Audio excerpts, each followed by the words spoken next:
puji dan syukur kami naikkan kepada Bapa di surga pada saat siang hari ini atas penyertaan Tuhan dalam hidup kami. Tuhan, kami boleh ada di tempat ini beserta dengan Ibu Diana yang membagikan suatu berkat Tuhan untuk kami pada saat siang hari ini. Tuhan, kami bersyukur inilah kami PPTGD untuk wilayah Kecamatan Loyan. Seberapa pun kami yang ada, kami tetap bersyukur karena Tuhan baik, sungguh baik, sangat baik bagi kami. Terima kasih Bapak yang baik. Sebentar kami akan mengucap syukur kepada Tuhan lewat puji-pujian yang sebentar kami naikkan kepada Tuhan. Kami sungguh percaya biar Engkau bertahan di atas setiap pujian kami Tuhan, membawa sukacita kekuatan bagi kami. Berkati juga pelayan-pelayan Tuhan yang sudah Tuhan percayakan untuk melayani kami pada saat ini Tuhan, yang memberi pujian, dan juga hamba-Mu Ibu Diana yang akan membagikan berkat firman Tuhan bagi kami untuk menguatkan kami, memotivasi kami sebagai rekan-rekan hamba Tuhan yang pelayanan di pedalaman, supaya kami selalu tetap kuat dan bekerja sama bersatu untuk kami boleh membangun kerajaan Tuhan, bahkan melayani jiwa-jiwa yang di pedalaman yang begitu banyak Tuhan, yang belum sungguh-sungguh datang kepada Tuhan. Kami mau Tuhan, kami saling menguatkan satu sama lain, karena itu adalah kekuatan di dalam kehidupan kami Bapak. Terima kasih Tuhan, terpujilah nama-Mu. Di dalam nama Tuhan Yesus kami berdoa dan mengucap syukur. Amin. Ya puji Tuhan, masih kuat berdiri. Ibu hamil aja masih kuat berdiri, luar biasa. Haleluya, puji Tuhan. Biar ikut juga banyak memuji Tuhan, bersorak-sorak untuk kemuliaan Tuhan. Haleluya. Mari kita akan memuji memuliakan Tuhan dengan satu pujian, bahwa Tuhanlah kekuatan dan mazmur kita. Haleluya.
setia Tuhan tidak akan pernah hilang dari hati kita. Amin. Haleluya. Mari kita masih memuji Tuhan bahwa kita adalah hamba-hamba Tuhan pemenang. Haleluya.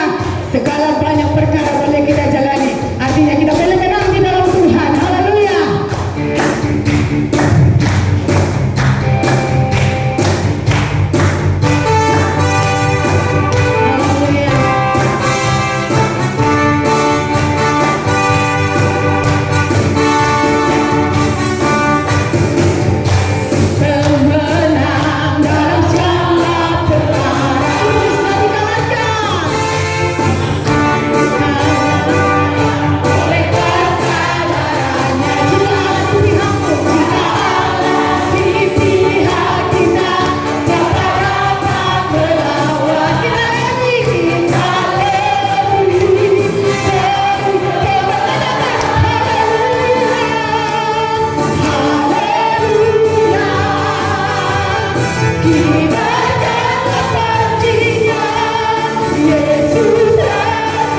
bagi kita yang ingin mau menyaksikan kebaikan Tuhan, kemurahan Tuhan, waktu dan tempat kami persilakan.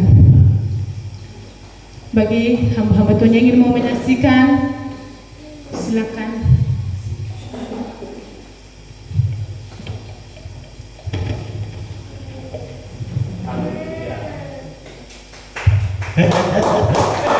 Haleluya. Ya, baik, terima kasih kepada pemimpin pujian. Salam saudara sekalian. Puji nama Tuhan, Bapak Ibu, hamba-hamba Tuhan yang biasa dan luar biasa. Ya, saya akan menyaksikan ya kesaksian mengenai pelayanan ya. Jadi Bapak Ibu, ya perlu kita ketahui ya, tentunya ya pelayanan di pedalaman itu nggak gampang, apalagi pelayanan ya di tempat sendiri ya. Ya, Tuhan sudah bilang seorang hamba dihormati di mana-mana, tetapi di tempat asal ya, seperti yang Tuhan bilang. Banyak yang nggak suka, banyak yang nggak mau ya, banyak yang dikatakan benci ya, entah kenapa saya nggak tahu ya. Terima kasih buat kesempatan siang hari ini kami boleh bertemu dengan, terima kasih kepada Ibu Diana ya. Sebelumnya saya ingat ya, nama Ibu Diana kita pernah jumpa rasanya di Sekayam.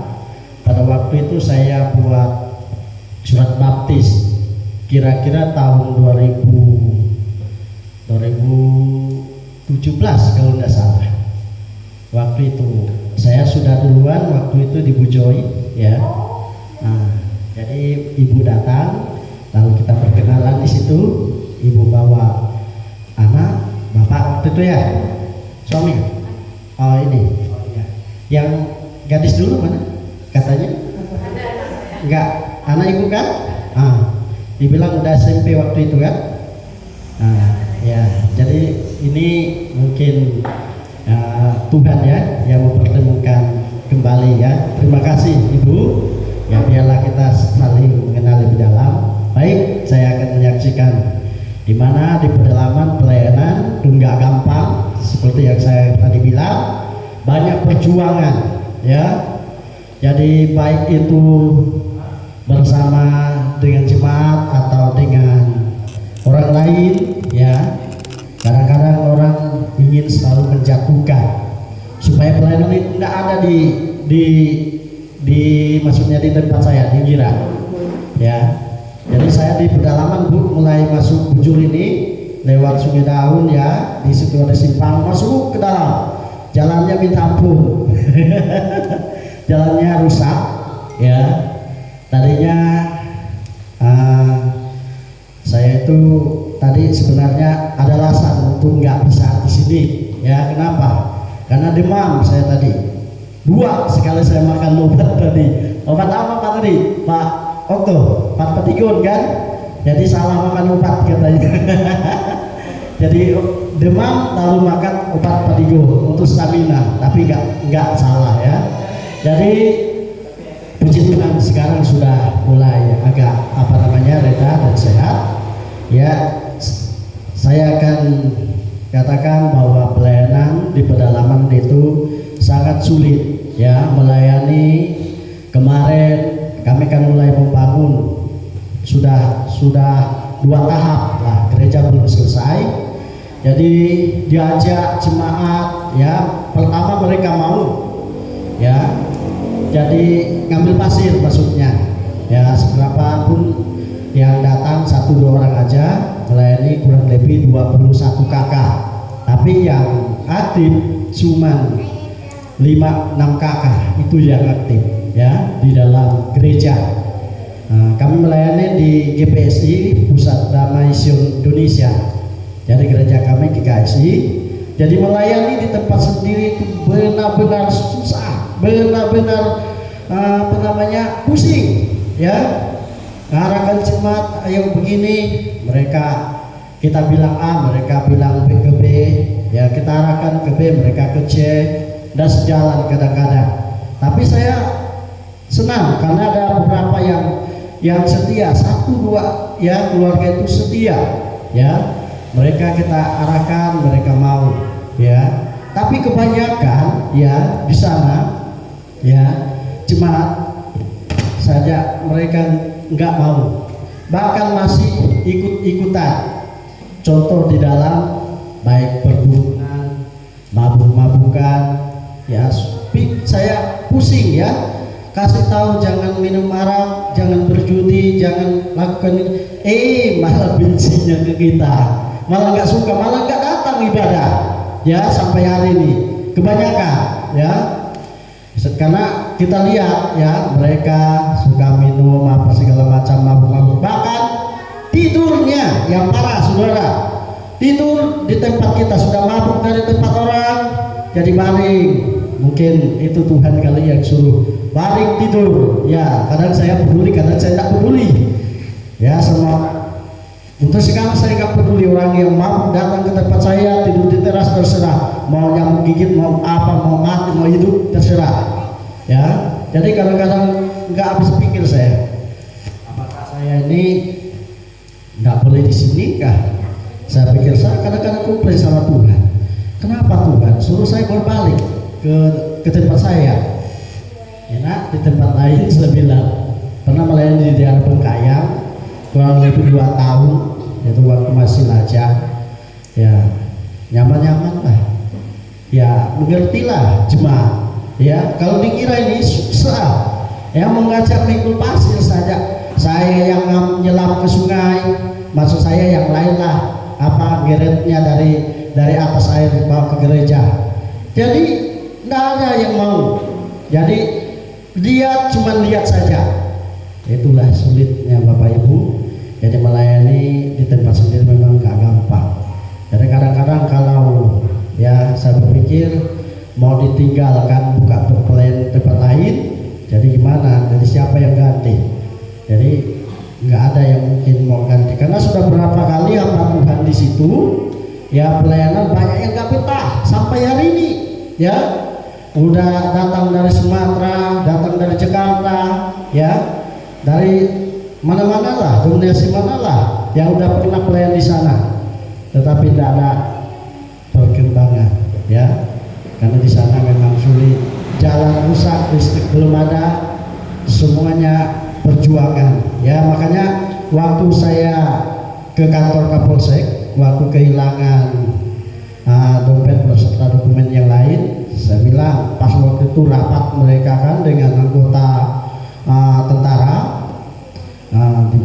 saya bilang karena pas dekat 17 kemarin, bapak-bapak saya bilang, karena pas mereka lagi berbicara tentang kemerdekaan, kami belum merdeka loh. Saya bilang, loh kaget mereka 2-3 orang, kenapa Pak belum merdeka? Kami belum merdeka, kami belum merasakan kemajuan yang Indonesia beri. Saya bilang di daerah kami listrik belum ada, masih gelap-gelapan, jalan masih hancur-hancuran. Oh iya kah? Kata mereka sebagian. Iya, makanya saya bilang belum merdeka.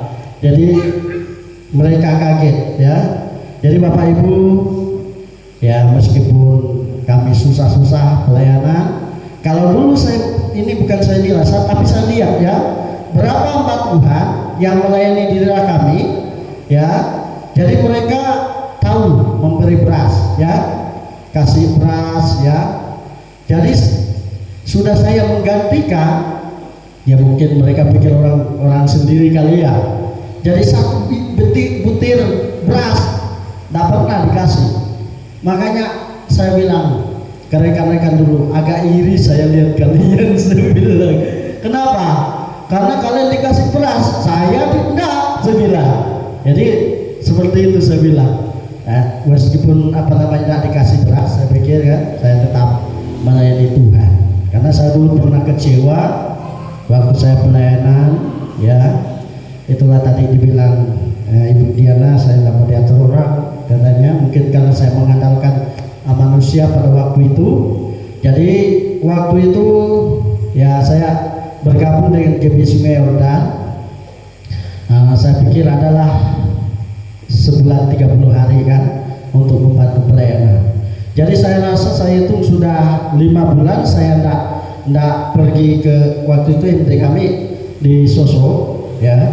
Jadi saya pergi nih, gojek dari sana, gojek dari Gira ke Balai 150. Sudah itu pergi lagi naik bus ke sana. Sudah ke sana, apa yang terjadi Bapak Ibu? Di saat saya mau ambil yang 30 hari itu, yang 1 bulan itu, jadi apa yang dibilang? Kata MT kami, dia bilang, Pak Idianto, berkatmu ya sudah diopkan. Loh, kenapa Pak? Saya bilang, jadi nggak tahu lah katanya. Jadi pokoknya yang kamu diopkan, katanya tidak ada lagi. Dari situ udahlah, mungkin lah rezekinya Tuhan, saya bilang. Jadi udah itu saya pulang, teringat saya di tahun 2018 ya, saya berdoa ya, pada waktu itu tengah hari kayak sekarang saya sujud di gereja kami, meskipun gereja itu belum rampung, saya sujud di situ, saya menangis di hadapan Tuhan. Tuhan, ampunilah saya bilang, karena saya mengandalkan kekuatan manusia. Sekarang saya tidak mau lagi Tuhan, saya bilang, saya akan mengandalkan Engkau selama-lamanya. Dari itu Bapak Ibu, sejak saya menyerahkan diri, tidak mengandalkan manusia lagi, ya puji Tuhan, walaupun tidak dikasih jemaat beras, ya tetap sehat. Katanya ada yang hamil gitu. saya laki-laki tahu hamil, banyak orang kecil saya, loh kau katanya apa namanya, kau laki kok bisa hamil? Itulah mungkin berkat Tuhan, saya bilang. Jadi nggak apa-apa, saya bilang. Jadi itulah berkat Tuhan, saya bilang. Demikianlah kesaksian. Terima kasih. Kalau ada yang nggak berkenan dari kita, saya mohon dimaklumi ya. Kiranya Tuhan berkati kita. Tuhan Yesus memberkati. Salam.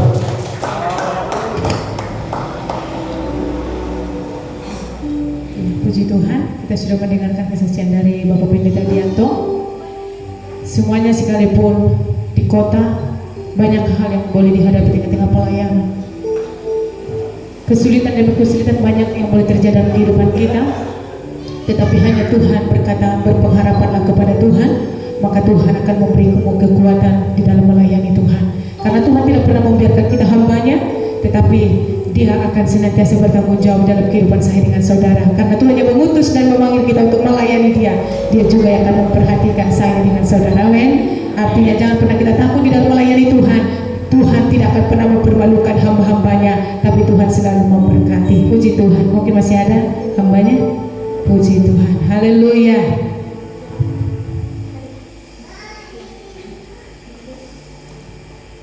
Baik, shalom. Iya, saya sebenarnya mau bersaksi waktu kita di Mayan ya, tetapi karena saya terlambat bersama dengan suami, jadi tidak jadi kesaksian. Puji Tuhan, saya berdiri di sini semua karena kemurahan Tuhan, dan saya percaya semua baik bagi setiap orang yang berharap kepada Tuhan. Waktu cek di bulan lalu, dokternya bilang HPL-nya tanggal 27. Saya sudah takut Bapak Ibu, karena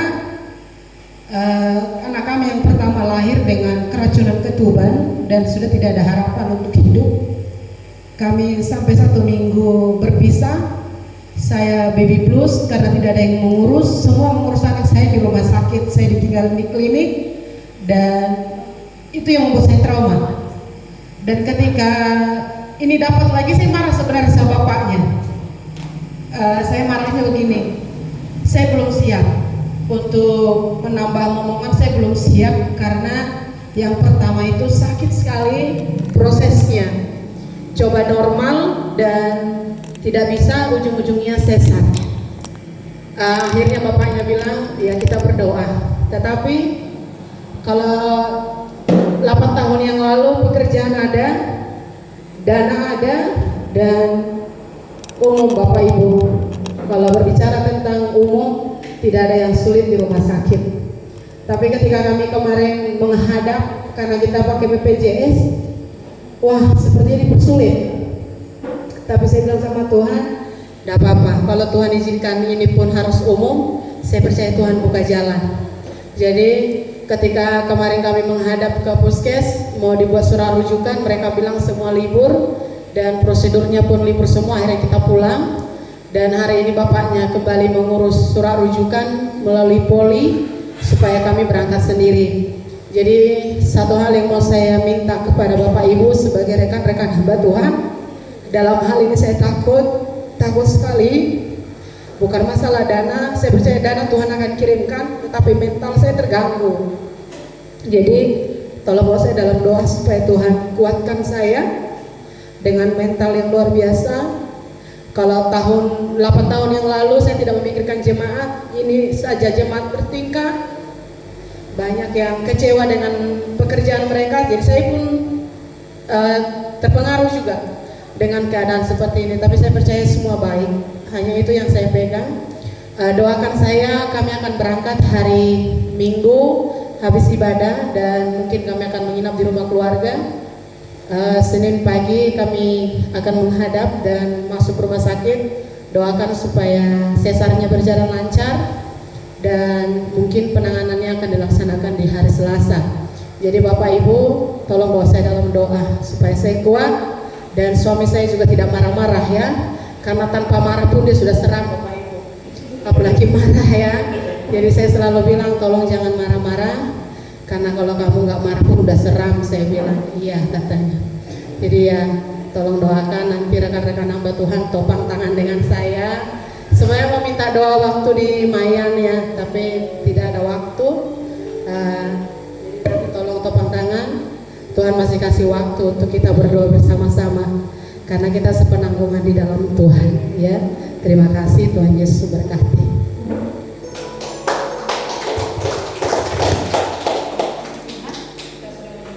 Kesaksian dari Ibu Pendeta Rumita Silain, Tuhanlah yang memberkati dan segala sesuatunya jika kita serahkan kepada Tuhan, pasti Tuhan tolong dan semua akan berjalan dengan lancar. Bayi dan ibunya akan sehat dan kita akan boleh melihat pertolongan Tuhan tepat waktunya dalam hidup keluarga mereka. Puji Tuhan, saudara terkasih.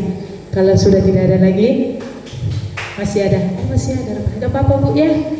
Banyak juga, haleluya. Izin sebentar ya Bu ya. Salam semuanya. Iya, puji Tuhan. Saya pun dengar kesaksian kawan kita yang lagi hamil, saya pun jadi teringat sama kejadian keluarga kami 3 tahun yang lalu, di mana adik saya yang bungsu, dia waktu itu melahirkan normal. Jadi di keluarga mertua adik saya itu punya kebiasaan. Jadi mereka itu tidak boleh memakai bidan rumah sakit, harus pakai bidan kampung karena mertuanya yang laki-laki memang bidan kampung. Tapi saya bilang waktu itu, saya bilang sama adik saya, kita sebagai orang yang sudah punya pendidikan, kita sebagai orang yang sudah punya Tuhan, jadi kalau bisa berubahlah, saya bilang. Tapi karena adik saya tinggal di rumah mertua, jadi ketika kita masuk ke rumah orang lain, ibaratnya rumah suami kita, jadi kita harus mengikuti tradisi mereka. Waktu itu saya ingat betul hari Sabtu dan malam minggunya adik saya nelpon, "Kak pulang," katanya, "saya mau melahirkan, sakit sekali." Saya udah nelpon bidan Ana, tapi bidan Ana waktu itu pun mengurus orang yang melahirkan. Jadi mulai dari pagi Sabtu sampai hari Minggu pagi jam 8 kami biasanya di Noyan ibadah pagi jam 8 pagi setiap hari Minggunya ibadah umum. Jadi adik saya masih nelpon, "Kakak kapan pulang? Saya takut, mama takut, bapak pun takut." Karena apa? Dia itu sudah lewat dari masa pembukaan, kalau tidak salah sudah lewat dia dari hari Sabtu sampai hari Minggu masih di pembukaan 5 kalau tidak salah saya waktu itu. Harusnya kan pembukaan 10 udah bisa melahirkan. Dari 1 hari 1 malam dia cuma pembukaan 5. Jadi adik saya tuh susah melahirkan. Bapak saya bilang sama mertua adik saya yang laki-laki, ini gimana besan, katanya. Apakah kita ke Melenggang atau kita ke balai, kita rujuk, kita bawa ke rumah sakit, karena saya sudah melihat anak saya sudah kelelahan, sudah kecapean, dia tidak tidur, dia tidak makan karena menahan rasa sakit 1 hari 1 malam. Dia ini belum tahu apakah rasanya kalau pas kita sudah mau melahirkan itu sudah tidak mampu ditahan, tetapi dia berusaha untuk kuat dan kuat bertahan. Habis itu sudah sekitar jam 9 pagi adik saya sudah mulai lemah. Baru datang bidan dari Malenggang, bidan Ana bilang dia diperiksa, tensinya turun, tenaganya pun kurang, dia harus disuntik, terus dikasih obat perangsang, habis itu ditambah jalan lahir juga. Karena adik saya ini memang kondisinya masih sangat lemah, 1 hari 1 malam tidak makan, jadi dia kehabisan tenaga. Pas lahir,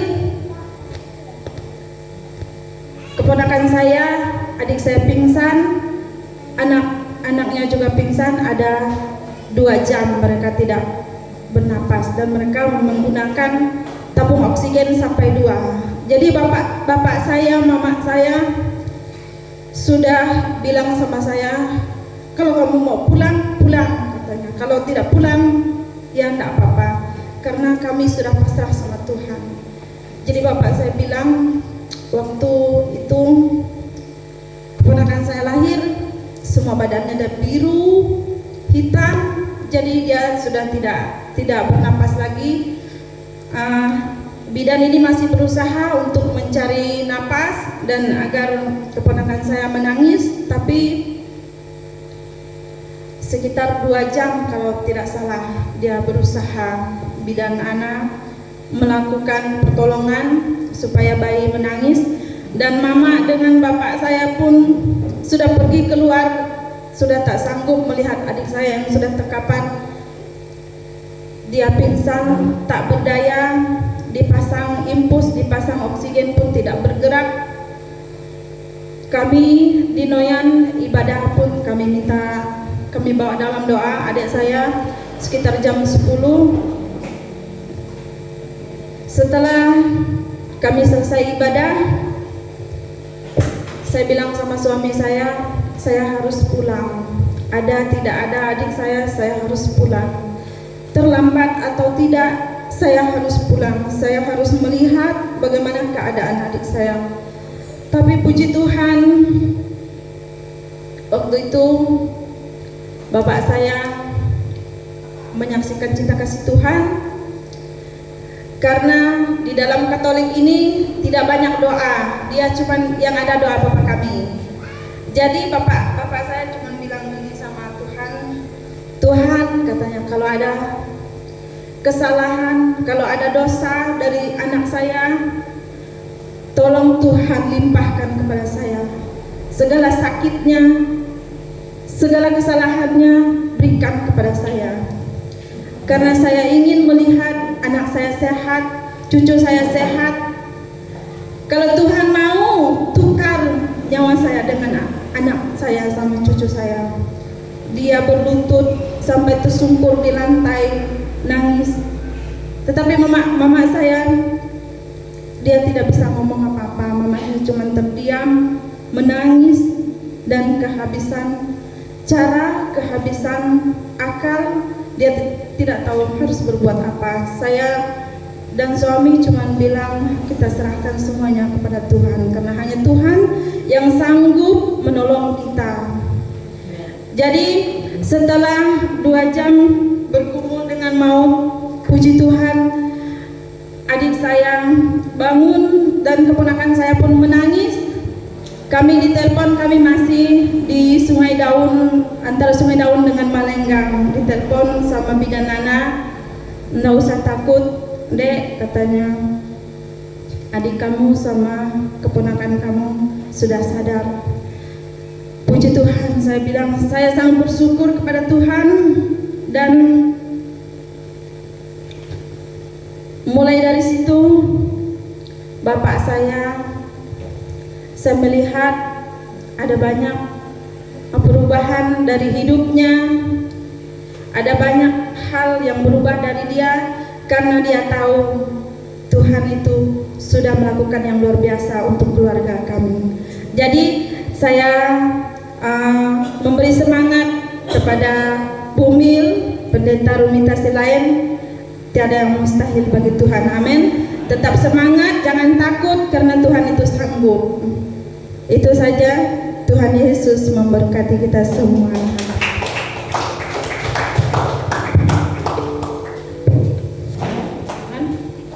Kita sudah mendengarkan kesaksian dari Ibu Gembala Noyan. Biarlah senantiasa Tuhan yang beracara, Tuhan yang campur tangan bagi keluarga yang ada di kampung. Kita yakin dan percaya lewat apa yang boleh terjadi akan mengubahkan setiap kehidupan mereka. Puji Tuhan. Saudara yang terkasih, mari kita akan menyiapkan hati kita untuk kita boleh dibekali lewat kebenaran firman Tuhan. Biarlah apapun yang disampaikan oleh hambanya boleh menguatkan kita, memotivasi kita di dalam kita melayani Tuhan, supaya kita tetap terus berjuang, bertahan sampai Tuhan datang kali yang kedua. Kita tetap didapatinya di dalam melayani Tuhan. Haleluya. Kita mau katakan kepada Tuhan, sungguh besar setiamu Tuhan. Kau Bapa yang mengerti isi hati kami. Bukti kebesaran-Mu yang begitu luar biasa dalam hidup kami. Haleluya. Mari saudara kita semua bangkit berdiri. Kita akan mendengarkan kebenaran firman Tuhan.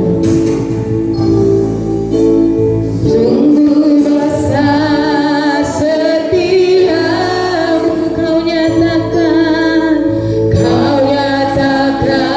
bagi Kau Bapa. Bapa yang selalu mengerti isi hatiku, kamu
kasih atas kebaikan, kemurahan Engkau kepada kami Tuhan. Hingga pada siang hari Tuhan, boleh Engkau mengumpulkan kami, anak-anak-Mu Tuhan, yang dari berbagai kampung, berbagai daerah, berbagai pelosok. Engkau sudah mempercayakan kami sebuah pekerjaan yang luar biasa di dalam melayani Engkau Tuhan. Bapa di sorga, kiranya Engkau berikan kami kekuatan. Demikian sebentar lagi hamba mau menyampaikan kebenaran firman-Mu Tuhan. Di dalam nama Tuhan Yesus Kristus kami mengucap syukur. Mari kita percaya katakan amin. Silakan duduk Bapak Ibu. Shalom. Puji Tuhan, selamat siang. Hamba-hamba Tuhan yang luar biasa. Amin. Sebelumnya saya mengucapkan terima kasih untuk Bapak Gembala beserta Ibu yang sudah memberikan tempat dan waktu untuk kita semua untuk bersekutu di sini. Dan sebelumnya Bapak Ibu, saya juga mengucapkan terima kasih untuk semua para rekan hamba Tuhan di Kecamatan Noyan ini. Ya, apakah ada yang belum kenal dengan saya, Bapak Ibu? Banyak yang belum kenal dengan saya. Tapi kalau setiap hari Minggu saya lewat di depan sini loh Bapak Ibu. Karena saya pelayanan di Perimpah. Kalau di Perimpah, jadi saya lewat sini, lewat Gojum sampai ke Sungai Tekam ya, Perimpah ya Bapak Ibu ya. Tapi puji Tuhan, semua karena kebaikan dan kemurahan Tuhan Bapak Ibu. Sehingga hari Minggu yang lalu ya Bu ya, Ibu Gembala ya, kita berjumpa di Sanggau di acara Diper. Semua itu karena bukan mau saya, tapi kayaknya saya ketemu dengan Ibu Gembala Neni ya. Lalu saya mengutarakan niat baik saya karena saya ini sangat bersyukur Bapak Ibu dalam melayani Tuhan ini. Tuhan sudah memproses saya sedemikian rupa dan saya bersyukur Tuhan Yesus ingin memakai kita semua lebih luar biasa lagi. Amin. Perkenalkan Bapak Ibu, nama saya Ibu Diana. Asli saya itu dari Sampang, Madura. Dan Ibu Gembala Neni sudah tahu saya sejak beliau masih sekolah SMA, karena teman dari anak saya Silvario. Dan Bapak Ibu sama dengan istri Bapak Denis juga ya, anak dari Bapak Denis, istrinya juga berteman baik dengan anak saya juga. Dan Bapak Tuhan, menjadi orang Kristen itu sungguh sangat berat ya, apalagi melayani Tuhan. Betul? Betul. Saya mau tanya sama Bapak Ibu, jadi hamba Tuhan tuh enak enggak? Iya Ibu Bumil? Enak? Enak enggak Ibu? Puji Tuhan. Karena enak gak enak tetap puji Tuhan. Pekerjaan yang paling mulia adalah pekerjaan dari Tuhan. Betul? Pekerjaan yang paling mulia itu pekerjaan dari Tuhan. Memang pekerjaan secara dari pemerintahan tuh banyak ya.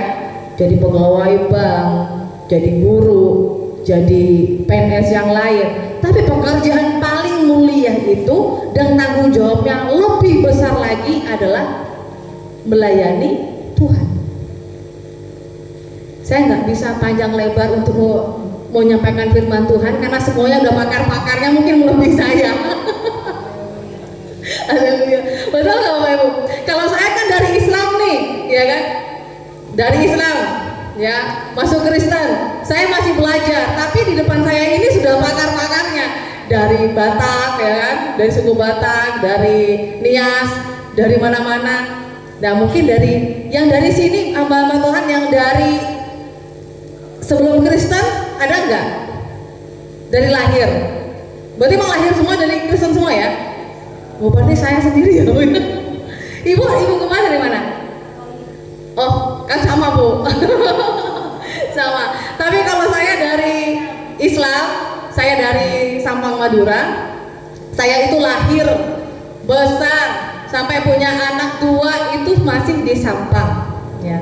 Dan saya itu masuk Kristen bukan karena penginjilan, bukan, tapi karena rasa benci saya kepada yang saya katakan Tuhannya orang Kristen itu. Karena saya, Ibu, masih kecil, masih seperti Gaby itu, udah kita diajarin itu hal-hal yang menurut saya sampai saat ini itu nggak baik, membenci agama yang lain, ya kan, didoktrin seperti itu, ya, tidak boleh berteman dan lain sebagainya. Tapi itulah cinta kasih Tuhan Yesus yang luar biasa, ya. Dan akhirnya Bapak Ibu, saya menikah. Bapak anak saya ini, Bapak Rio, dari bapaknya Rio itu dia polisi, saya dulu guru. Nah, disitulah saya pernah sakit keras, ya, dan malah yang datang itu Tuhannya orang Kristen. Saya dulu guru, suami saya polisi, dan saya sempat sakit keras, infeksi kandungan akut, sakitnya kayak ibu melahirkan. Waktu pembukaan itu sakitnya, ibu sudah pernah melahirkan ya? Kalau bapak nggak pernah saya tanyakan karena tidak akan pernah melahirkan. Kalau bapak itu umurnya besar tapi nggak akan pernah melahirkan. Makanya saya tanya, ibu kan pernah melahirkan, sakitnya luar biasa ya Bu. Dan sakitnya saya itu sampai kurang lebih setahun dan mungkin lebih dari setahun Bapak Ibu. Infeksi kandungan yang keluarnya itu ya kata orang sih keputihan dan darah putih gitu ya. Dan sakitnya sakit banget. Tapi itulah Bapak Ibu, karena Tuhan Yesus sangat baik dan luar biasa. Udah dulu saya tidak mau berteman dengan orang Kristen, Tuhannya saya kenyek Bu. Orang Jawa bilang itu dihina-hina. Percaya sama Tuhan yang manusia, ya kan, dan lain sebagainya, perkataan-perkataan yang tidak baik. Tapi kok yang datang menolong saya di saat saya sakit itu tetaplah Tuhannya orang Kristen. Amin. Saya didatangkan oleh Tuhan. Tuhan, saya katakan Tuhannya orang Kristen dulu. Didatangin itu saya melihat dan mengginikan tangannya Bapak Ibu. Dan disitulah saya bilang, jika engkau, kalau kesaksian saya yang selengkapnya bisa Bapak Ibu ada di YouTube part pertama.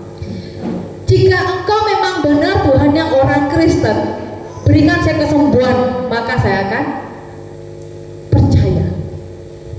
Karena saya benar nggak percaya, kok Tuhan bisa mati, kok Tuhan itu dari manusia, ya kan, kok bisa jadi manusia. Ternyata di sini semakin saya mengerti bahwa memang benar Tuhan Yesus adalah 100% manusia dan 100% adalah Allah. Tuhan Yesus bisa menjadi apapun yang diinginkan, mau jadi manusia, menjadi apapun yang diinginkan. Tapi akhir-akhir ini banyak manusia yang ingin jadi Tuhan dan itu tidak akan pernah bisa terjadi. Ternyata Bapak Ibu, setelah saya meminta kesembuhan, ya, benar-benar Tuhan Yesus itu menyembuhkan saya. Padahal saya itu sudah bilang, saya sudah nggak mau berobat lagi. Saya dulu berobat sampai ke klinik kandungan, habis biaya banyak, sampai juga ke rumah sakit Bayangkara di Surabaya karena suami saya polisi, itu juga habis banyak, nggak sembuh-sembuh. Sampai saya suruh suami saya, Bu Islava, kamu nikah lagi aja, karena saya nggak bisa melayani dia. Kalau sekarang Bapak Ibu, jangankan disuruh istri menikah lagi, nggak disuruh juga menikah lagi. Kalau yang tidak takut dengan Tuhan, benar kan Bapak? Tapi kita nggak ada, kita kan ada Tuhan ya. Hanya maut yang memisahkan. Itu dulu Pak, dulu. Saya dulu cerita tentang dulu, kesaksian saya yang dulu, dan itu bukan di sini, di sono. Dan dalam Tuhan, setelah saya diberikan kesembuhan, saya awalnya nggak percaya, nggak mungkin lah Tuhannya orang Kristen menyembuhkan saya. Padahal saya itu sebenarnya dalam hati kecil saya kan sudah mulai percaya, tapi saya menyangkal, nggak mungkin. Dan saya ingat perkataan dari dokter. Apa perkataan dari dokter? Bahwa rahim saya udah rusak dan saya tidak mungkin bisa punya anak lagi. Saya minta sama Tuhan yang Kristen lagi, Tuhannya orang Kristen.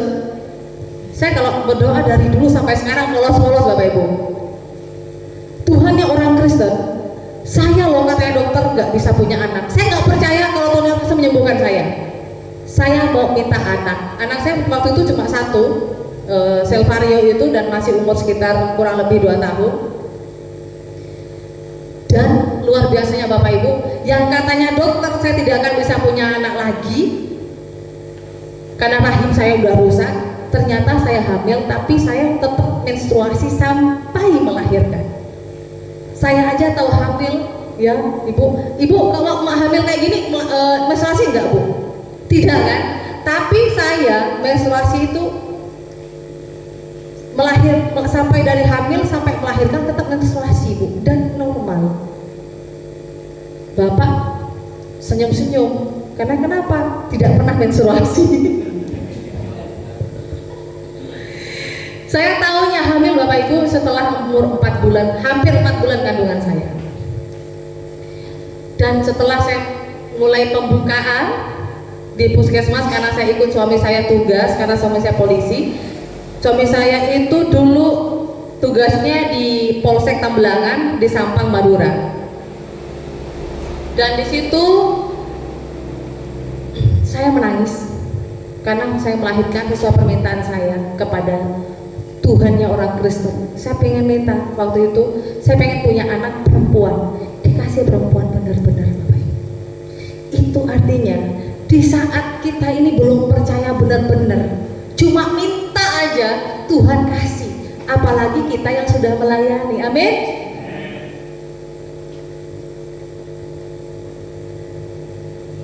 Saya waktu itu Bapak Ibu belum percaya, belum dibaptis, belum terima benar-benar yang namanya keselamatan dari Tuhan. Itu Tuhan kasih. Apalagi kita yang sudah dibaptis, kita yang sudah rajin ibadah, apalagi kita melayani Tuhan. Meskipun terkadang kita melayani Tuhan itu tidak seperti yang kita inginkan, bahkan lebih banyak dihinanya, betul nggak Bapak Ibu? Dihina, dibenci, ya, habis itu dihalang-halangi. Siapa di sini yang melayani nggak pernah dihalangi atau nggak pernah dapatkan tantangan? Pernah nggak Bapak Ibu diusir dalam melayani Tuhan? Pernah nggak di kampung? Karena saya Bapak, puji Tuhan ya Pak, waktu saya pelayanan ke Madura, gerejanya juga gereja GPPS ya, di Bangkalan. Ditanya sama hamba Tuhan sepulang, ada beberapa hamba Tuhan waktu saya pulang ke Madura ditanya, enak ya kamu pelayanan di Kalimantan, pasti di Kalimantan itu nggak ada tantangan seperti kita di Madura. Kata siapa? Enak nggak Bapak? Enak nggak Bapak Ibu pelayanan di Kalimantan? Enak nggak enak? Harus tetap bilang katakan puji Tuhan. Tapi nama tantangan itu luar biasa. Firman Tuhan yang akan saya sampaikan pada siang hari ini, kita buka di Amsal pasal yang ke-17 ayat ke-22. Saya nggak bisa kasih banyak ayat untuk para hamba Tuhan karena sudah pakar-pakarnya di sini. Tapi saya ingin berikan motivasi di dalam setiap apapun yang kita lakukan, kita mendapatkan tantangan seberat apapun, penolakan, setiap apapun yang kita rasakan, mau sakit, manis, mau enak, susah, senang, apalagi waktu hamil ya Bu ya, ke kampung, jauh dari puskesmas, mau ke pasar juga jauh ya, dokternya nggak ada lagi. Dokter nggak ada di sini, dokter nggak ada, betul? Dokter nggak ada Bapak Ibu, di kecamatan ini, di daerah kecamatan sini, kecamatan Noyan, dokter nggak ada, yang ada cuma bidan. Mau ke rumah sakit ke Sanggau, berapa jam ke sini ke Sanggau? Kurang lebih 4 jam. Mau ke pasar Balai hampir 1 jam. Kalau melahirkan, membukaan di jalan gimana Bu? Tuhan Yesus tolong, amin. Amin. Pokoknya apa? Kita berpikir positif. Mari kita baca firman Tuhan di Amsal pasal ke-17 ayat ke-22. Demikian firman Tuhan. Hati yang gembira adalah obat yang manjur, tetapi semangat yang patah mengeringkan tulang. Amin. Firman Tuhannya sering dibaca, sering juga dinyanyikan sebagai puji-pujian, tetapi masih banyak anak-anak Tuhan, juga hamba Tuhan yang penuh dengan kecewa. Hati yang gembira cuma di mulut doang. Habis gitu, kalau udah sakit pelayanannya Pak jauh, ya kan? Udah jauh, jemaatnya pun juga ya sedikit. Habis gitu, apa ya? Kalau orang sini bilang nggak dapat apa ya? Duit, ya kan? Mau pelayan di kampung mana ada duitnya? Betul nggak Bapak Ibu? Beda kalau di kota. Ini saya terang-terangan aja, saya sama kesaksian kalau ngomong apa-apa aja, apa adanya. Bahkan ada yang mengatakan, Ibu Diana enak ya pelayanan di Pripah di kampung, pasti banyak bisnisnya, jemaatnya ngasih banyak-banyak. Tanya sama jemaat saya, yang saya layani itu loh.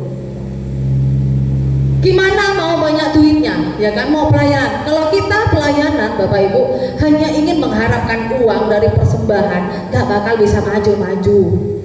Karena kita melayani Tuhan. Ada yang bertanya dengan saya Bapak Ibu, Ibu Diana, kalau persembahan di kampung dapat berapa? Kan Ibu YouTuber katanya kan, Ibu pelayan kemana-mana. Saya katakan 15.000. Paling banyak 20.000. Ongkos bensinnya, minyaknya Ibu ya, dari rumah saya ke sini udah habis berapa? Kalau pakai motor 100.000, kalau pakai mobil sampai berapa? 200.000 kadang lebih. Tadi itulah saya katakan, melayani Tuhan tuh luar biasa, beda dengan pekerjaan-pekerjaan yang lain. Amin. Kalau kita melayani Tuhan, bukan gaji yang kita dapat, tapi apa? Kerajaan surga.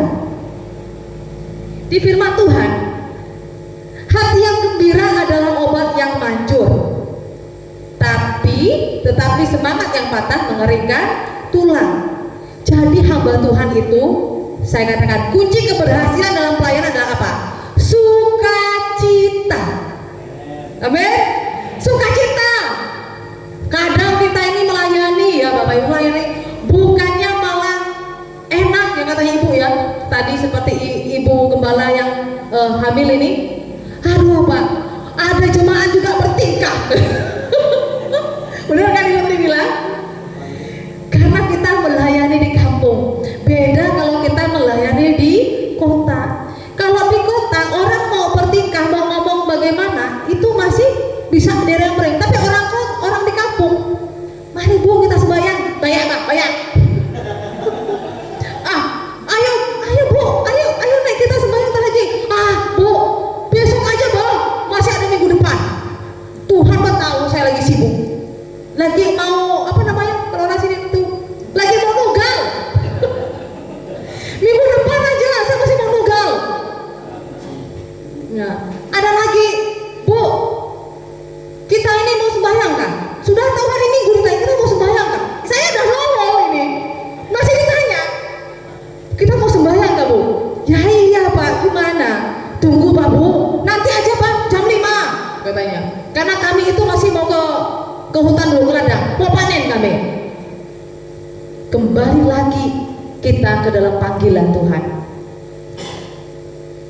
Itulah sebagian dari tingkah-tingkah dan panorama kita melayani di kampung. Kita sebagai hamba Tuhan mau mengikuti atau enggak? Saya tanya kepada Bapak Ibu, kalau ada jemaat yang mengatakan, Bu, kita sembahyangnya itu sore atau malam aja. Saya tanya kembali sama para hamba Tuhan di tempat ini, Anda mau mengikuti jemaat tersebut atau enggak? Ya? Tidak mau. Tidak mau, Bapak. Siapa yang bilang tidak mau? Angkat tangan. Semuanya tidak mau dada-dada. Oh my God. Bapak Gembala mau enggak? Tidak mau. Tapi kali ini saya menjawab beda. Saya mau. Kenapa saya katakan saya mau? Karena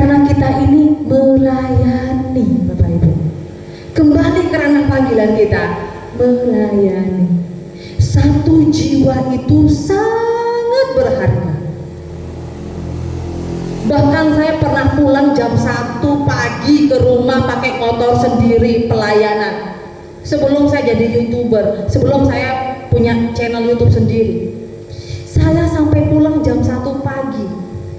Karena saya ada jemaat waktu itu 2-3 orang, Bu, saya ini mau panen. Jadi kita sembahyangnya jam 6 aja. Saya katakan oke, kita jam 6. Bayangkan Bapak Ibu, untung saya nggak pakai bedak. Kalau pakai bedak luntur. Dari jam 8 pagi nyampe di gereja, kita suruh nunggu lagi sampai jam 6. Saya katakan oke, tapi Bapak konsisten ya, sembahyang ya. Saya tunggu.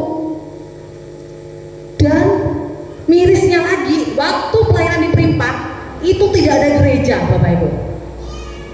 Orang mungkin melihat saya, oh enak Ibu Diana punya gereja. Dulu Bapak Ibu ya, untuk memiliki tanah gereja itu saya menukar motor anak saya, Vixen. Saya kasih, karena kenapa? Menantu dan cucu yang punya tanah tersebut tidak mau memberikan untuk gereja. Saya kasih. Dan waktu setiap hari Minggu saya menunggu jemaat sampai jam 6. Nangis Bapak Ibu.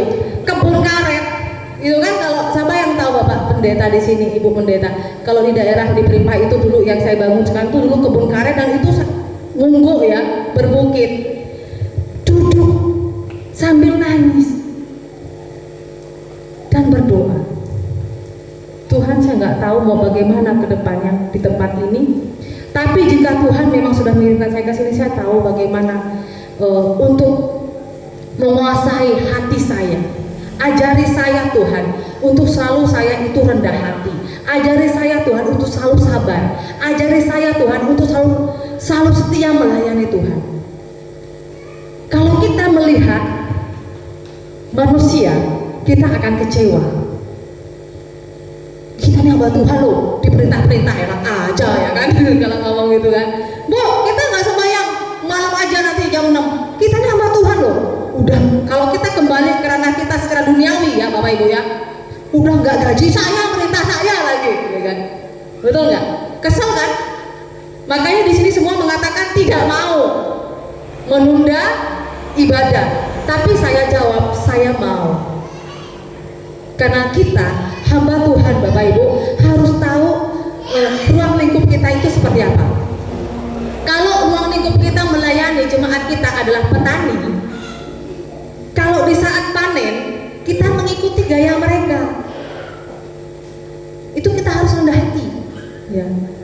Misalnya mereka pagi ya kan, kita pagi sampai sore mereka itu kerja, ya udah kita gantikan malam harinya. Itu kalau saya, karena saya tidak mau kalau jemaat tidak sembahyang.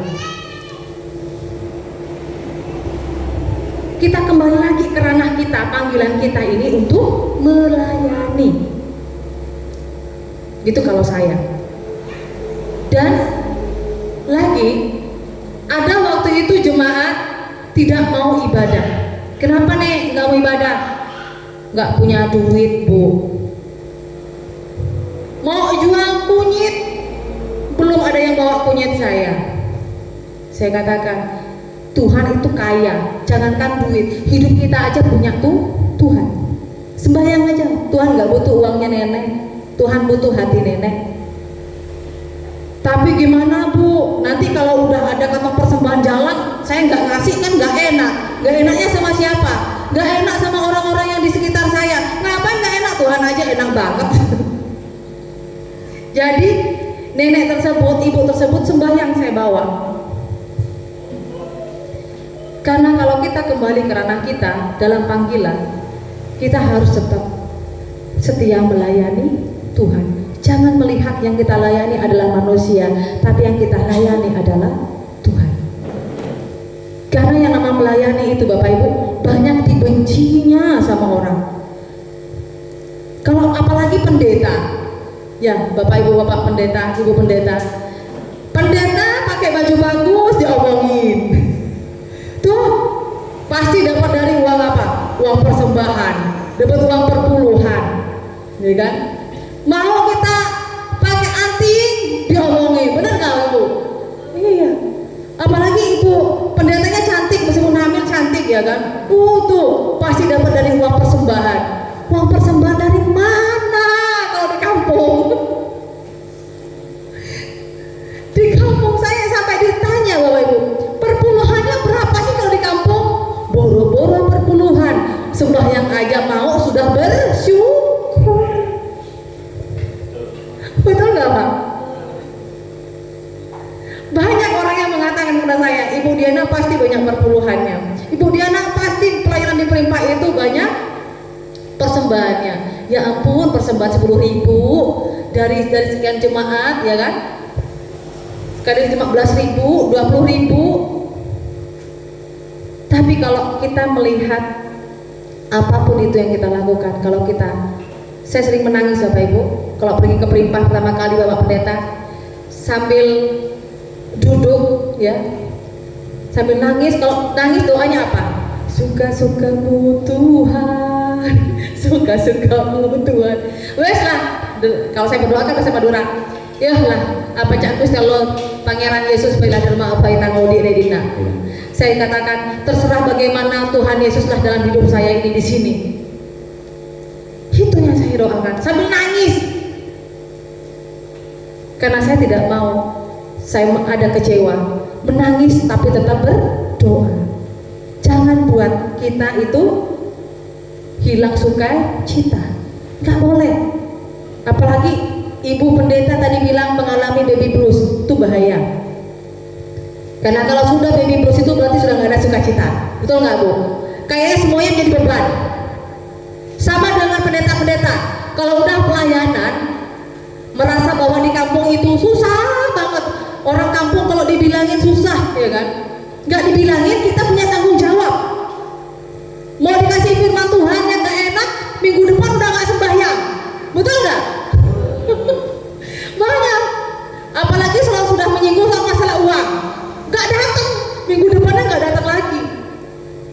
Sampai saya punya, waktu itu saya pernah khotbah Bapak Ibu, lalu saya tanyakan, Bapak Ibu, kenapa kemarin tidak datang? Waktu jemaat itu ada yang meninggal.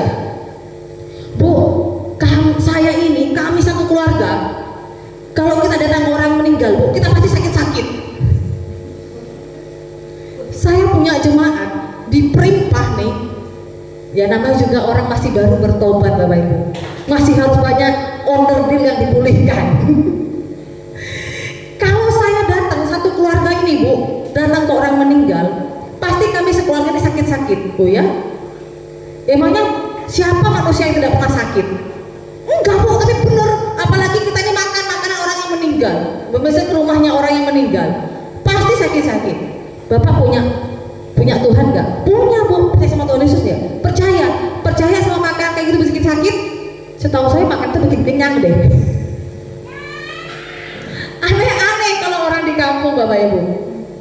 Makanya saya katakan kita sebagai hamba Tuhan, kita harus melihat pola pikir masyarakat ini bagaimana dan bagaimana cara kita merubah. Saya katakan Bapak Ibu, makan dan minuman itu kalau tidak berdoa di dalam nama Tuhan Yesus bisa akan membuat Anda sakit. Tapi kalau Bapak mempunyai sugesti, kepercayaan, kalau mau makan di rumah orang sakit itu bikin sakit, ya jadilah sakit. Tapi kalau jadilah kita kenyang dan sehat, jadilah kita kenyang dan sehat. Jadi dalam hal pelayanan ini kita harus pandai-pandai melihat pola pikir masyarakat dan bagaimana cara masuknya ke masyarakat. Kalau kita mempunyai jemaat pola pikiran seperti ini nih, nah kita harus pandai-pandai. Mas ke jemaat itu bagaimana gitu. Yang pasti saya kasih firman Tuhan tadi, jangan sampai hilang sukacita. Karena jadi hamba Tuhan itu bukan banyak enaknya, sejujurnya banyak gak enaknya ya. Tapi kita dituntut selalu apa? Bersyukur.